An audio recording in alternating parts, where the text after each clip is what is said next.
Right, you're still watching NewDay live here on TV3, and it's time to get into the chamber. Now, this morning, you're looking at a debate for and against the introduction of genetically modified foods into this country. It has been going on for some time now, and anti-GMO crusaders like the Food Sovereignty Ghana are doing everything possible to stop its introduction.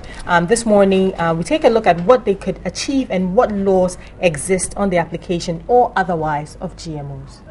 Right, so like I mentioned earlier this morning, we're looking at genetically modified foods, and my guest to educate us some more on this is George Tetewayo. He's the legal director of Food Sovereignty Ghana. Good morning and welcome. Good morning, madam. I believe this is the first time you've been on the chamber.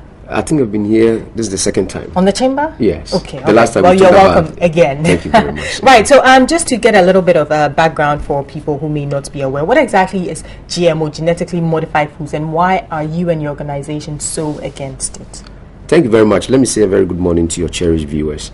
Like the clip that was played, when you see GMO, genetically modified engineering, if you come to our laws, if you see Section 44 of the Biosafety Act of Ghana, Act 831, it defines it to mean the transformation of an organism to have infusion of other genes.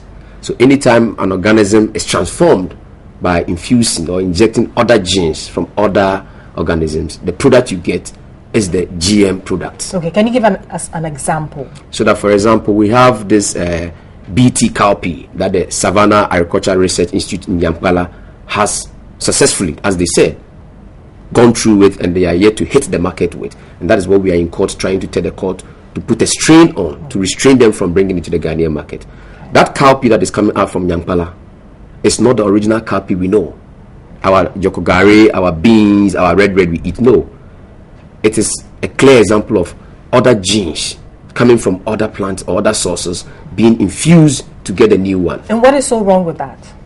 The reason why we are saying there's a problem with that is that when you do that, you go beyond the taxonomic family. And taxonomy relates to presumed assumption of classifying plants and animals in their natural relationship. So what it simply means is that you have gone beyond the natural relationship of plants and animals. And this, I've just said, is coming from the Cartagena Protocol. That is the definition of GM in the Cartagena Protocol on biosafety. Okay, so are you saying that such products would be harmful to us? Why is it so bad? I mean, going outside the plant and animal family, what is so wrong with it? Are we trying to alter God's creation? Human beings, anytime we take steps to become intelligent than the Creator, don't forget it brings us predicament. I will take you to the Bible. Nimrod, the great Nimrod, was the first man who wanted to organize all human beings under him, build tower, the Tower of Babel. That's what I'm talking about. God brought him down. God has his way of keeping nature. If we say that we have a problem with our cowpea, and you want to have it resisted against insects, like for example the BT cowpea, the whole idea is resistant against the the Maruca cowpea insects. Now, if this insect is so bad, can't we find another way? And if you can ask other biologists, ask other persons in the field of agriculture, they tell you that the best way to fight this Maruca insect is not the way to go, genetical engineering. Okay, there are also those that would argue that, this is the age or era of technology, IT, and so on and so forth. Scientists are coming up with new inventions day in and day out. So, as a developing world, what is so wrong if we go outside of nature or what we are used to try and invent new things, as long as they are not harmful to us? That is the problem. You see the phrase you have used, as long as they are not harmful. That is where the debate is, because scientists themselves have not agreed on whether or not GM is harmful or not. So to be able to answer that question, they will put a break. If it was clear out there by scientists around the world that GM was safe, then there will be no problem. But scientists themselves do not agree. There's no consensus. Okay. So that even today in Europe, all over the world, the Europeans are moving away. Okay. Can you tell us if there are existing laws here in this country on the application of GMOs? What are the laws governing it as of now? Fantastic. In 2007, there was LI 1887 that talked about biological and the biosafety regulation. Then in 2011, the Biosafety Act came into being at 831. So in Ghana, we have put in place laws to regulate GM. What that means is that Ghana is not too much against GM, but then we want to safeguard embracing it to a certain extent. Because we are taking steps to put laws in place. Our problem, food sovereignty, the problem is that these laws are being breached. We're not even following these laws. For example, if you look at the law as it is, it's saying that there should be public awareness. So that this BT cowpea, when it hits Abubloshi market, when it hits the Mokala market, and see how our people sell. They bring that big basket or that big drum and then the product is in it. It's not labeled. If an ordinary citizen go to the market to buy beans or the cowpea, how would that citizen know that this is organic cowpea or this is GM cowpea? There's no so labeling. We should have a right to choose. We should have the option. That's what you're saying. Absolutely. And that's not being done at the moment. They cannot trust it upon. They cannot force the citizens to go the way they want us to go. So if I were to go to the market now, I wouldn't see a label that would differentiate the GMO ones from the natural ones. Please just take a visit. But they will tell you that those products are not in the market. Even the ones we import. Currently what is happening is that the CSIR and then the SARI and then the National Biosafety Committee will argue that there's no locally GM food on the market, which is the cowpea and then the rice. But they say that we are already having GM in the system. We go to the malls. Ghanaians go to these malls with their cars and go and park and buy all these drinks and all that, all these juice. The argument is that it's already in here. The point is that if these ones are in, some of them are not even labeled. Citizens do not even know whether these foods contain GM. They go and buy them. But we are saying that we will not allow the local dimension to take its footings. If we are importing, as a country, we have not been able to stop that. But we will not sit down for them to begin to locally manufacture them. Okay, now I know that you're currently in court fighting this current the cowpea that you keep talking about. I know that you can go into detail, but can you give us just a brief overview of what is happening? Yeah, absolutely. So like you asked, awareness is not out there. The citizen will not be able to know which one is the GM, which one is the organic, the rice that CSI is bringing. We will not be able to know. Secondly, consultation is very key.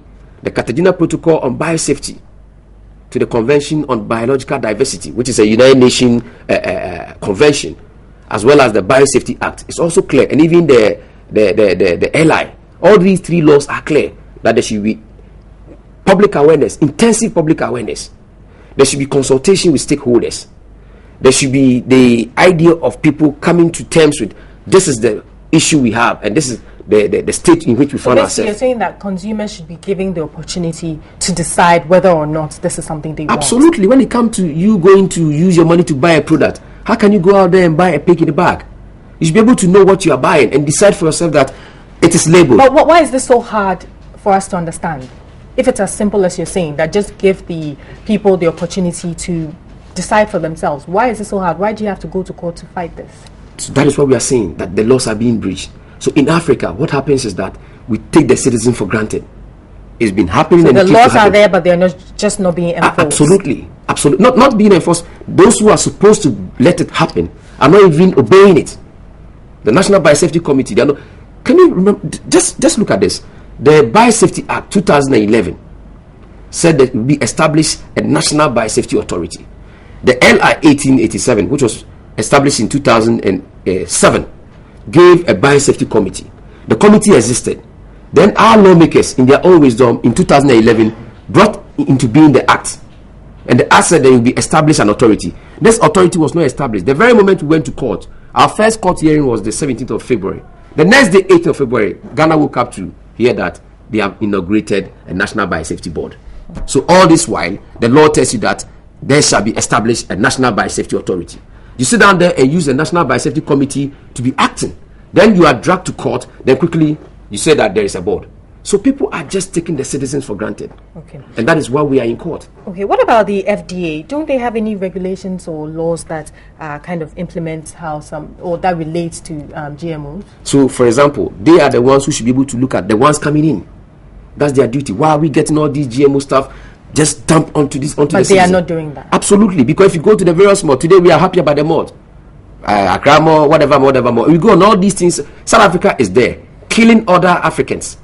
Then they come and dump these GMOs onto us. And we clap our hands. The same South Africans are killing other black people. Then all these foods we see in our malls are GMOs coming from South Africa. And they say we have the FDA and they are sitting down there. So the citizens should just be taken for granted when institutions are supposed to be working. The Ministry of Food and Agriculture, you have the oversight responsibility for everything about agriculture, the food that the citizens eat. All right. So, in the absence of a law, what should a possible law consider when we finally decide to? What would you like to see in there?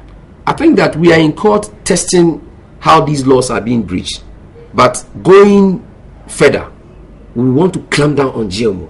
We are saying that Ghana does not lack food. Okay, so is your position that the populace should be educated to be able to make, is that the first step? To make to be aware of the presence of GMO. There shouldn't be GMOs at all. We shouldn't entertain as it is, because of the laws, because of Act A31, which is the Biosafety Act. So it means that GMO activities can go on, but then there should be certain requirements that should be met, like public awareness, education, and then consultation and all that. So if all this is done, that's the first phase. When we finish the public agrees to it, yes, we move to the second step. Because the second step is that we want to kick GMO out. Why? Even the Americans, the multinational companies, even if the population decides that is something that we wouldn't mind. No, because for example, look at glyphosate. Glyphosate is a herbicide used to spray all GM, 80% of all GM product. And the WHO recently said that it possibly causes cancer. At long last, Joel, I don't know. I feel a bit of a contradiction here. If you're saying that we should be educated enough to be able to make an informed decision, and that is done, and we now have the choice to decide whether or not to go for GMO foods, then where does it come in that you still want to push it down our neck that it shouldn't come in at all? There's no contradiction. Okay. Because there is a law saying that those activities, GMO activity, genetically engineering activity can happen. For now, we cannot tackle it. If for now, the law is passed. Yes, for now we are saying that they are breaching the very law that is giving them the ability to do that. Okay, so until the law is passed, this is what you say. The law has been passed. So and we are saying that for now, because the law is there, we are now saying that they are breaching the laws.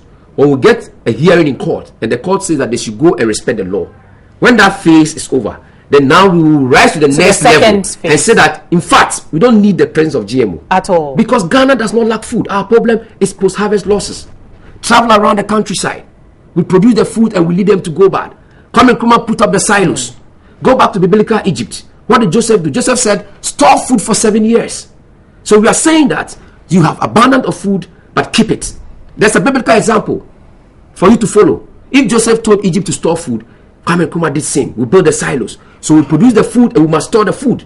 We are 25 million people. We will never go hungry. We will store the foods. We don't need to genetically modify any food in this country. Okay, but how different are GMOs from what we currently practice, like crafting and hybriding? How different is that? I've told you that the GMO is a fusion of genes beyond the taxonomic family. And taxonomy relates to taxonomy. Taxonomy is classifying plants and animals in their natural relationship. So anything that goes beyond the natural relationship has gone beyond creation, has gone beyond God's view and God's intention. And that's what GMO is about. Are there other countries currently practicing GMOs? Oh, countries have accepted it. Burkina Faso is doing it. All the tomatoes we get from Burkina Faso are all GMO tomatoes. So what do they know that we don't? The point is that they think they have embraced something good. Because even the Americans who started, they are now fighting it. The American citizens now, just 2 days ago, it was in the news. Americans are now importing organic corn. Americans are importing organic corn. And these multinational companies, Monsanto, Syngenta, DuPont, the American companies. Now this glyphosate I talked about, that is used to spray all GMO product, is Monsanto's key product. So if you are going to go GM, you have to spray your GM product. And in spraying it, you need to buy glyphosate. And glyphosate is for Monsanto. All right. Thank you so much for your time this morning, George Tetewayo. We've really educated us. I'm sure we'll have you back again. Sometime in the future, we'll be monitoring closely events in court, and I'm sure we'll have you back again when events unfold. Right. So this has been the Chamber, and we've been talking about genetically modified foods here in Ghana.